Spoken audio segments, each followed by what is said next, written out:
This lesson is on individual and group actions of citizens that demonstrate civility, cooperation, volunteerism, and other civic virtues.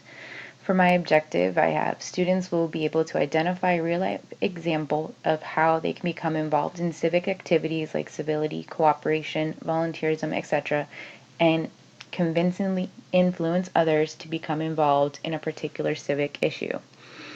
From day one, we start discussing citizenship, which connects to their previous learning on ways that people can be good citizens in their community.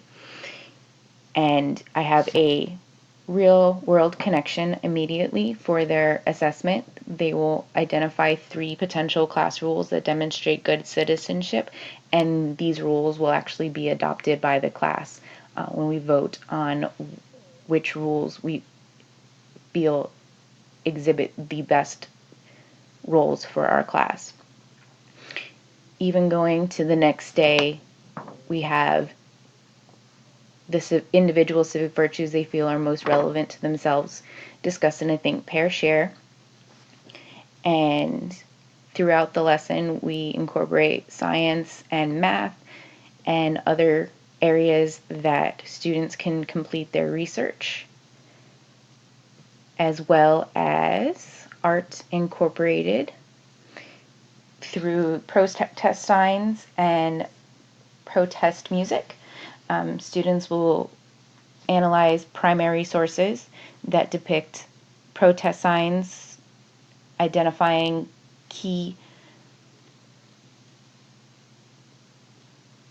factors that people included on their protest signs, and then they will create their own. This will be in practice creating their poster for their performance assessment. And for pre-assessment, I will ask the students before the lesson a series of questions in their morning journal. Do the rules apply to everyone? Why do we need rules? And then get into the issues of unfair practices. So what if we change the rules so they exclude certain people? Some of these questions will be revisited depending on areas of misconception or preconceptions that students already have when we discuss discrimination. And starting on day 5, discrimination, segregation, and an introduction to activism and ways that they can become involved. And we can also differentiate, I've also differentiated quite a bit depending on the lesson for the day, such as intersection of group and individual actions. The students will be able to either write their entry or they can draw an illustration that demonstrates how an individual civic action supports group actions and how they work together. Many of our students, including Juan and Felix, do not really like to write, but they do like to draw. So this would be a way for them to still demonstrate understanding of the concepts that we discussed in class. Also, for our lesson on the civil rights movement leaders, students will be able to choose any leader that they identify the most with or have the most interest in to do their research. Since Henry, Marcus, and Josefina are currently below-level readers, they will be provided with sites that have more illustrations and text that is more appropriate for their current reading level. We can also curate websites for on-level and above-level readers so that they are reading at a level that is appropriate for their current reading. There's also, again, student interest. We can talk about science, sports, medicine, any of the laws that changed when we talk about changes in the United States due to the civil rights movement.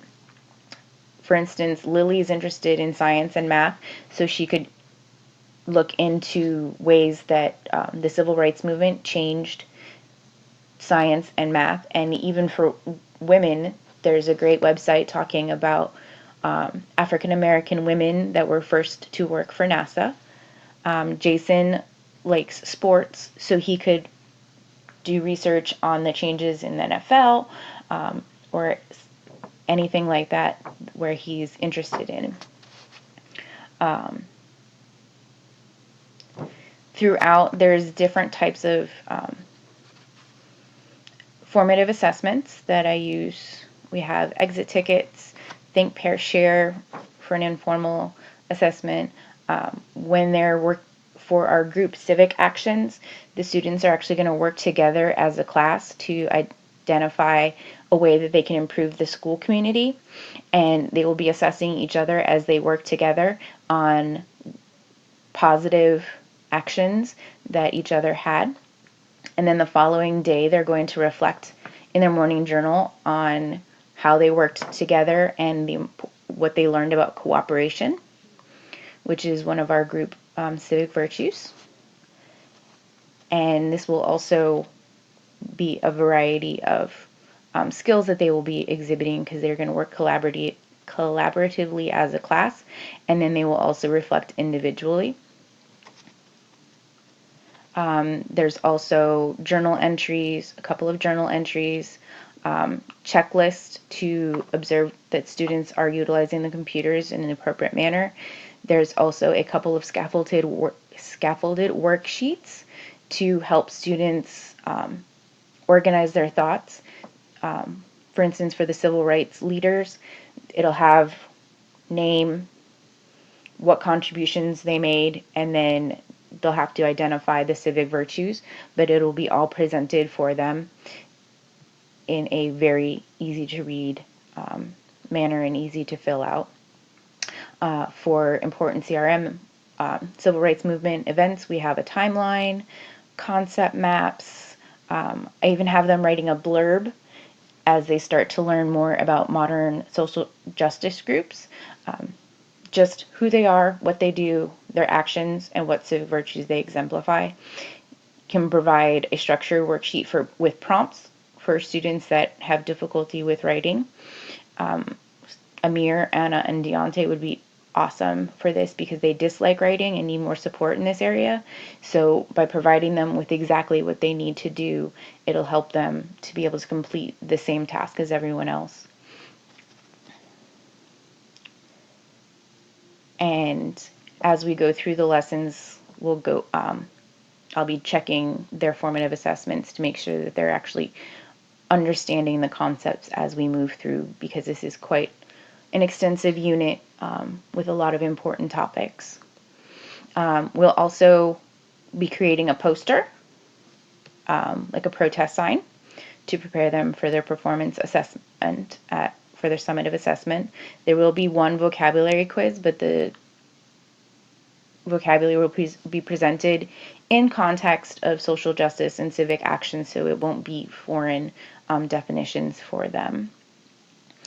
And then students will write a short persuasive essay to show that they can demonstrate how to persuade someone.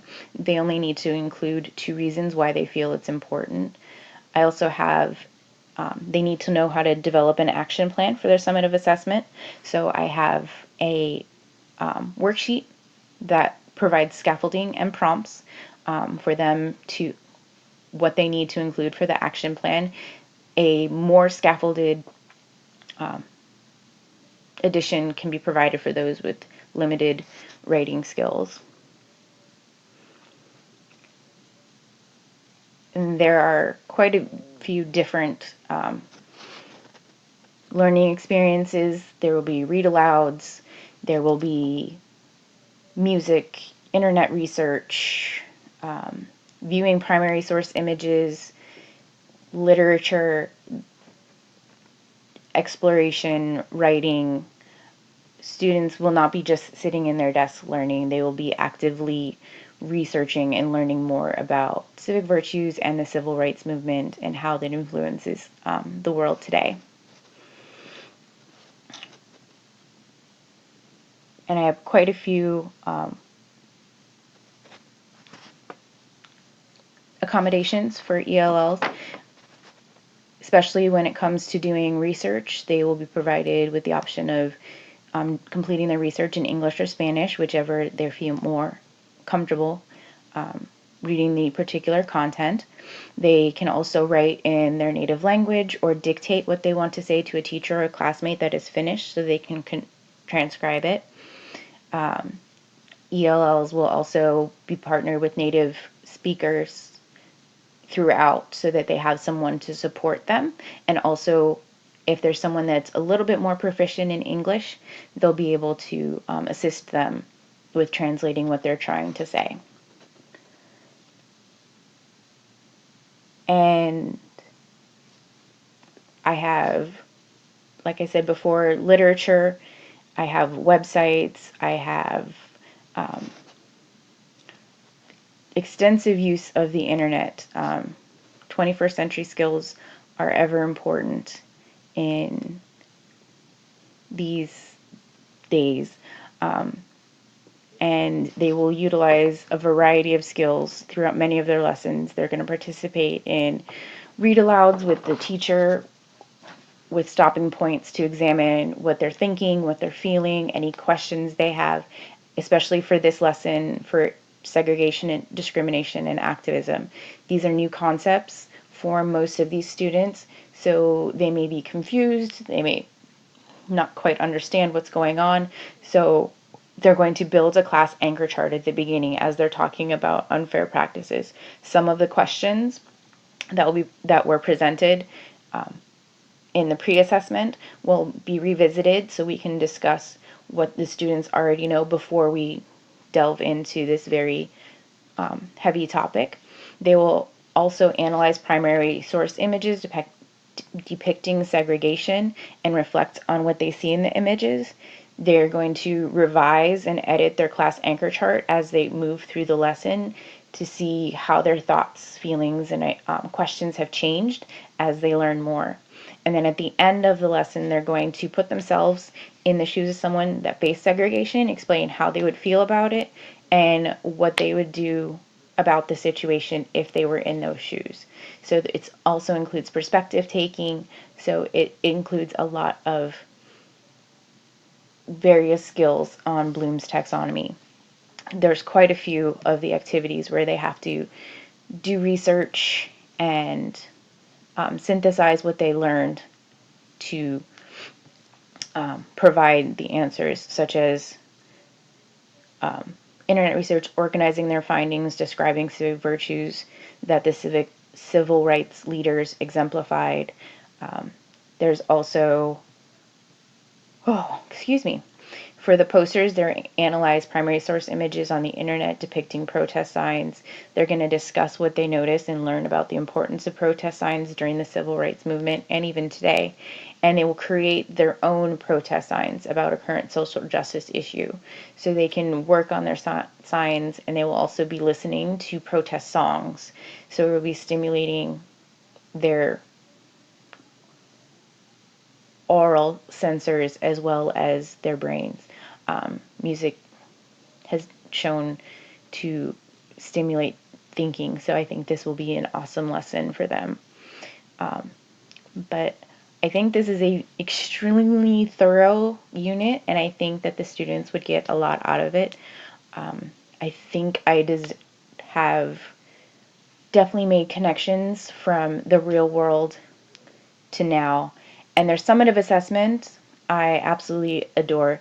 They are going to find out about a social justice group that we've discussed that they would like to learn more about and bring awareness about. So they're going to do research on the internet, and they're going to have to write a persuasive paper describing why you're drawn or what attracts them to the group, and they have to include evidence from their research, what awareness they could bring in their own life. So they're going to have to develop an action plan, and then they're also going to have to develop a poster to bring awareness of their group or issue. So they're going to have to be persuasive on the poster as well as being creative so that people will actually want to become involved. So I hope you feel the same that I do. Thank you.